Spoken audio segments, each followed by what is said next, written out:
মাদক সম্পৃক্ততায় নাম জড়িয়েছে ছোট পর্দার কয়েকজন অভিনেত্রীর। এদের মধ্যে সাফা কবির ও মুমতাহিনা চৌধুরী ওরফে টয়ার বিরুদ্ধে মাদক সম্পৃক্ততার প্রমাণ পেয়েছে। এছাড়া ছোট পর্দার আরেক তারকা তানজিন তিশা ও সঙ্গীতশিল্পী সুনিধি নায়কের মাদক সম্পৃক্ততা ঘিরে অনুসন্ধানে নেমেছে মাদকদ্রব্য নিয়ন্ত্রণ অধিদপ্তর নার্কোটিক্স।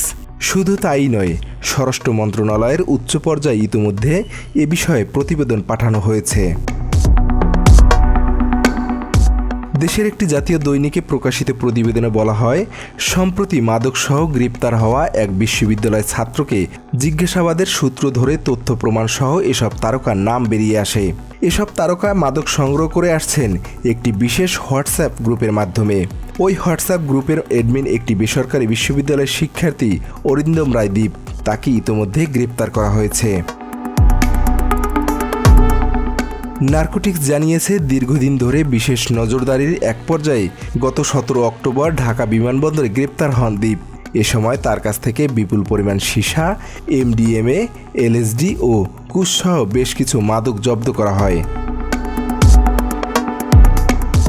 মামলার তদন্ত কর্মকর্তা নার্কোটিক্সের সহকারী পরিচালক রাহুল সেন জানান, দীপকে গ্রেপ্তারের পর তার কাছ থেকে আমরা কয়েকজন প্রথম সারির অভিনেত্রী ও মডেলের মাদক সম্পৃক্ততার প্রমাণ মেলে। এ বিষয়ে এখনও তদন্ত চলছে। সংশ্লিষ্টদের বিরুদ্ধে আইনগত ব্যবস্থা নেওয়া হবে। সংশ্লিষ্টরা জানান, মাদক কারবারি দ্বীপের মোবাইল ফোনের কল লিস্ট ও হোয়াটসঅ্যাপ চ্যাটিং পরীক্ষা করা হয়। এতে জনপ্রিয় কয়েকজন অভিনেত্রীর মাদক সম্পৃক্ততার তথ্য মেলে। এমনকি তাদের পক্ষ থেকে দেওয়া মাদকের অর্ডার সংক্রান্ত কয়েকটি সুনির্দিষ্ট হোয়াটসঅ্যাপ চ্যাটিং রেকর্ডও পাওয়া যায়।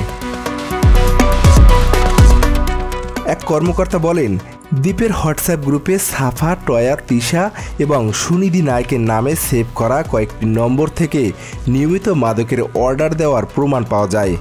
নম্বরগুলোর রেজিস্ট্রেশন রেকর্ড যাচাই দেখা যায়, সেগুলো সাফা কবির ও টয়ার নামেই রেজিস্ট্রেশন করা। তবে তানজিন তিশার নম্বরটি তার মায়ের নামে রেজিস্ট্রেশন রয়েছে। তদন্ত সংশ্লিষ্টরা জানান, দীপ গ্রেপ্তার হওয়ার পরপরই সংশ্লিষ্টরা তাদের মোবাইল ফোন থেকে গোপন চ্যাটিং রেকর্ড মুছে ফেলার চেষ্টা করেন, কিন্তু তাৎক্ষণিকভাবে দীপের মোবাইল ফোনের ইন্টারনেট সংযোগ বিচ্ছিন্ন করে দেওয়া হয়। এতে মাদক কেনাবেচা সংক্রান্ত চ্যাটিং রেকর্ড মুছে ফেলা সম্ভব হয়নি। সংশ্লিষ্টরা বলছেন, গোপনীয়তার জন্য বিভিন্ন সাংকেতিক নামে এসব মাদক বিক্রি করা হয়ে থাকে, যেমন এমডিএম, ই নামে, এলএসডি, এসডি এবং এক ধরনের তরল গাঁজা টিএসসি নামে কেনাবেচা হয়। ইলেকট্রিক সিগারেটের মতো ভেপ আকারে তরল গাঁজা সেবন করা হয়। মাদকদ্রব্য নিয়ন্ত্রণ অধিদপ্তরের প্রধান রাসায়নিক পরীক্ষক দুলাল কৃষ্ণ সাহা বলেন, এমডিএমএ পরীক্ষাগারে তৈরি এক ধরনের কৃত্রিম ওষুধ।